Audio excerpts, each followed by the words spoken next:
نحمده ونصلي على رسوله الكريم اما بعد بسم اللہ الرحمن الرحیم السلام علیکم ورحمۃ اللہ وبرکاتہ۔ مباشرت کتنے عرصے بعد کرنی چاہیے؟ جانوروں کے باہم ملاپ کو جفتی، جبکہ انسان یعنی میاں بیوی کے باہم ملاپ کو مباشرت یا ہم بستری کیوں کہا جاتا ہے؟ وہ عورتیں جن کے ساتھ اتباع نے شادی نکاح اور ہم بستری کرنے کو موت کے منہ میں جانے کے مترادف کہا ہے۔ مباشرت کرنے کی جگہ کیسی ہونی چاہیے؟ مباشرت کے وقت لباس کیسا ہونا چاہیے؟ مباشرت کے وقت کون سی احتیاطیں کرنا ضروری ہے؟ وہ کون سی حالتیں ہیں جن میں ہم بستری نہیں کرنی چاہیے؟ خالی پیٹ ہم بستری کرنے سے کون کون سی بیماریاں پیدا ہوتی ہیں؟ بھرے ہوئے پیٹ سے ہم بستری کرنے سے کون کون سی بیماریاں پیدا ہوتی ہیں؟ سب سے اہم اور سب سے زیادہ پوچھا جانے والا سوال کہ مباشرت یعنی ہم بستری کتنے دنوں بعد کرنی چاہیے۔ ایک مشہور حکایت ہے کہ کسی شخص نے حکیم سقراط سے پوچھا کہ مباشرت ایک صحت مند اور تندرست انسان کو کتنے دنوں بعد کرنی چاہیے؟ حکیم سقراط نے جواب دیا، سال میں صرف ایک مرتبہ۔ پھر اس شخص نے پوچھا، اگر طاقت، جوش اور شہوت کا غلبہ ہو اور اتنے عرصے پر صبر نہ ہو سکے تو؟ پھر حکیم سقراط نے جواب دیا کہ مہینے میں صرف ایک مرتبہ ہم بستری کرنا صحت کے لیے اچھا ہے۔ پھر سوال کرنے والے نے پوچھا، اگر اس پر بھی برداشت نہ ہو سکے اور قوت و جوش زیادہ ہو تو؟ حکیم سقراط نے فرمایا، ہفتہ میں صرف ایک مرتبہ۔ پھر اس سوالی نے پوچھا کہ اگر اتنے دنوں یعنی ایک ہفتہ پر بھی صبر نہ ہو سکے تو حکیم سقراط نے جواب میں کیا فرمایا؟ حکیم سقراط کا جواب سن کر آپ ایک ہفتے سے پہلے ہم بستری کرنا بھول جاؤ گے۔ حکیم سقراط نے ایک ہفتے سے پہلے ہم بستری کرنے کے بارے میں کیا فرمایا؟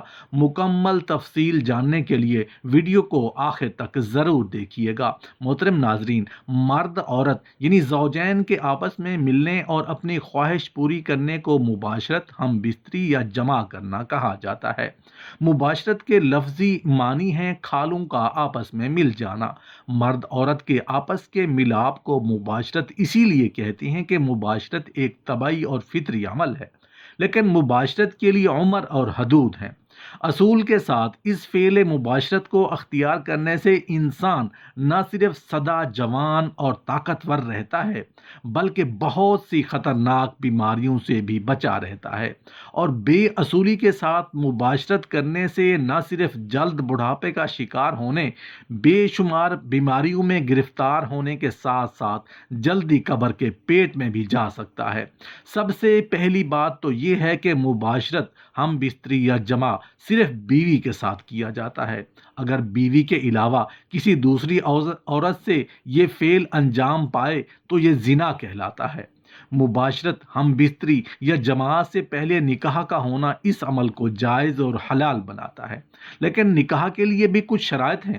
محترم ناظرین، ایسی عورتوں سے نکاح نہیں کرنا چاہیے، بھول کر بھی ایسی عورتوں سے نکاح نہ کرنا۔ اتباع کا کہنا ہے کہ ان عورتوں سے نکاح نہیں کرنا چاہیے جو عورت ہر وقت کراہتی ہو اور آہ آہ کرتی رہتی ہو اور اپنا سر پٹی سے باندھے رہے، یعنی مستقل بیمار رہتی ہو، اس کے نکاح میں برکت نہیں ہوتی۔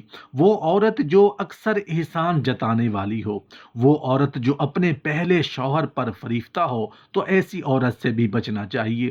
وہ عورت جو اکثر بناؤ سنگار کی دیوانی بنی رہتی ہو، وہ عورت جو منہ بھر بکواس کرنے والی ہو۔ جوان مرد کو بوڑھی عورت سے مباشرت کرنے سے کمزوری اور سستی پیدا ہوتی ہے۔ اتباع کا کہنا ہے کہ جوان بیوی سے مباشرت کرنے سے جان پیدا ہوتی ہے اور جب بوڑھی ہو جاتی ہے تو مضر ثابت ہوتی ہے۔ محترم ناظرین، مباشرت کرنے سے متعلق رہنمائی کی نہایت ضروری باتیں آپ کے ساتھ شیئر کی جا رہی ہیں، اس لیے مباشرت کے اصولوں کو جاننا ہر شادی شدہ مرد عورت کو ضروری ہے۔ جو شخص ان اصولوں اور طریقوں سے بے خبر ہو تو وہ انسان اور جانور دونوں برابر ہیں۔ ایسے جاہل و غافل جن کو اصول مباشرت کا علم و عمل نہ ہو، ایسے زوجین میاں بیوی کا ملنا مباشرت نہیں کہلائے گا بلکہ وہ جفتی یعنی جانوروں حیوانوں کا ملنا کہلائے گا۔ جیسے جانوروں کے لیے کوئی قاعدہ قانون نہیں ہے، ان کے ملنے کو جفتی کہتے ہیں۔ لہٰذا اہم ان اصولوں کا ذکر جو مفید بھی ہیں اور ضروری بھی ہیں بیان کرتے ہیں، تاکہ اس چیز کی ضرورت مندوں کو اس کا صحیح علم ہو جائے۔ محترم ناظرین، مباشرت کرنے کی جگہ کیسی ہونی چاہیے؟ مباشرت جہاں تک ہو سکے انتہائی پوشیدہ مقام پر ہو، اور اس جگہ پر ہو کہ جہاں پر چھت بھی ہو اور اس جگہ پر کسی اور کے آنے جانے کا اندیشہ بھی نہ ہو، اور وہاں کوئی ایسا بچہ بھی نہ ہو اور جو ان امور کو سمجھتا ہو۔ اگر کوئی چھوٹا بچہ ہو بھی تو وہ بیدار نہ ہو بلکہ وہ گہری نیند میں سوتا ہو، بلکہ مباشرت کے مقام پر جانور بھی نہ ہوں، بالکل الگ تھلگ جگہ ہو۔ محترم ناظرین، مباشرت کے وقت کا لباس کیسا ہونا چاہیے؟ مباشرت کے وقت بالکل ننگا ہونا پسندیدہ نہیں، کیونکہ بالکل برہنہ ہو کر مباشرت کرنے سے ہونے والی اولاد بے شرم و بے حیا پیدا ہونے کا ذریعہ اور سبب ہوتا ہے۔ رسول اللہ صلی اللہ علیہ وسلم وقت مباشرت اپنے سر مبارک بھی کپڑے سے چھپا لیتے تھے اور آواز کو ہلکی فرما لیتے تھے، اور بیوی سے فرمایا کرتے تھے کہ اطمینان و سکون سے رہو۔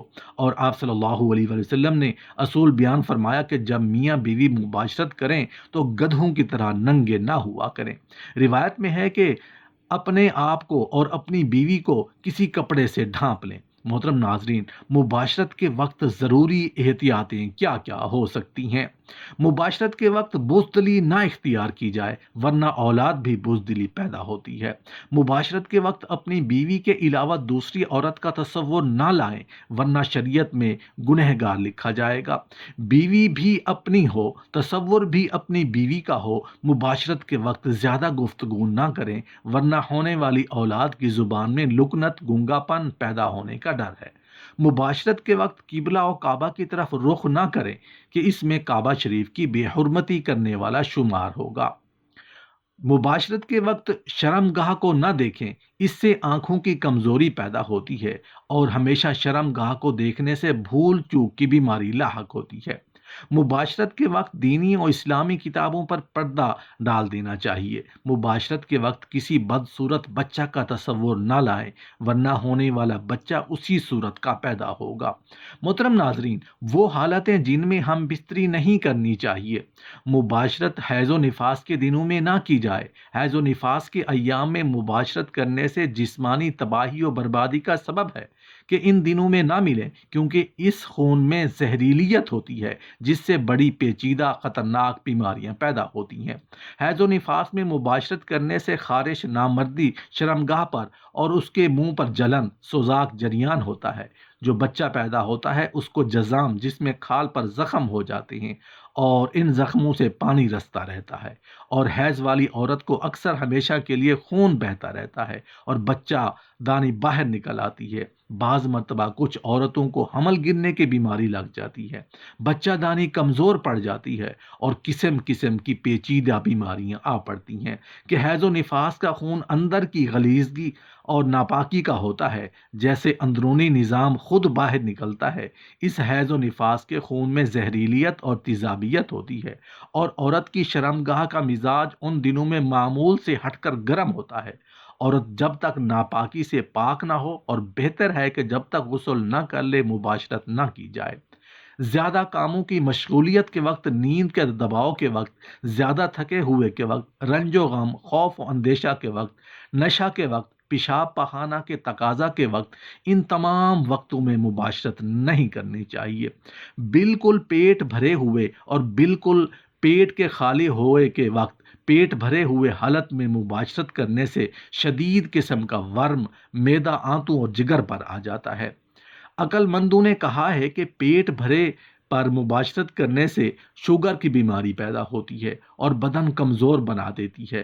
بالکل خالی پیٹ بھی ہم بستری نہیں کرنی چاہیے، اس سے بھی نقصان ہوتا ہے، اس لیے کہ منی نکلنے کے بعد یعنی مباشرت کے بعد خصیے فوطے اپنی غذا گردوں سے مانگتے ہیں، گردے اپنی غذا جگر سے مانگتے ہیں، جگر اپنی غذا معدہ سے مانگتا ہے۔ لہٰذا بھوک کی حالت میں معدہ کے بالکل خالی ہونے کی وجہ سے بڑھاپا، ٹی بی، دل کی بیماری، آنکھوں کی کمزوری وغیرہ بیماریوں کا سخت اندیشہ ہے۔ بیماری سے شفا، نجات حاصل کرنے کے بعد جب کمزوری ابھی باقی ہو تب بھی انہیں بے چینی اور پریشانی اور گھبراہٹ کے وقت بھی مباشرت نہیں کرنی چاہیے۔ محترم ناظرین، سب سے اہم اور سب سے زیادہ پوچھا جانے والا سوال کہ ہم بستری کتنے دنوں بعد کرنی چاہیے۔ حکایت ہے کہ کسی شخص نے حکیم سقراط سے پوچھا کہ مباشرت صحت مند تندرست انسان کو کتنے روز بعد کرنی چاہیے۔ حکیم سقراط نے جواب دیا، سال میں 1 مرتبہ۔ پھر اس شخص نے پوچھا، اگر طاقت و جوش زیادہ ہو اور اتنے پر صبر نہ ہو سکے تو پھر؟ حکیم سقراط نے جواب دیا کہ مہینہ میں 1 مرتبہ۔ پھر سوال کرنے والے نے پوچھا، اگر اس پر بھی برداشت نہ ہو سکے اور قوت و جوش زیادہ ہو تو؟ حکیم صاحب نے فرمایا، ہفتہ میں 1 مرتبہ۔ پھر اس سوالی نے پوچھا کہ اگر اتنے دنوں پر بھی صبر نہ ہو سکے تو؟ حکیم صاحب نے جواب میں سختی سے دیا اور کہا کہ منی بدن کا تیل اور روح ہے، اگر کوئی اس پر بھی صبر نہ کرے تو پھر وہ انسان اپنی روح کو نکال کر پھینک دے اور زندگی سے ہاتھ دھو کر مردوں کی لائن میں شریک ہو جائے اور اپنی قبر تیار رکھے۔ بہرحال مباشرت میں میانہ روی اختیار کریں، نہ بالکل ہی ترک کریں اور نہ زیادہ، ورنہ تو دونوں حالتوں میں نقصان ہوتا ہے۔ کچھ حکماء نے مباشرت کی کم سے کم 3 دن کا فیصلہ طے کیا ہے، اس سے پہلے ہرگز مباشرت نہ کی جائے۔ جیسے بغیر بھوک کے کھانا کھانے سے نقصان ہوتا ہے، اس سے بہت زیادہ نقصان بغیر خواہش کے مباشرت کرنے سے ہوتا ہے۔ اس لیے مباشرت کی بھوک کا خیال کرنا چاہیے۔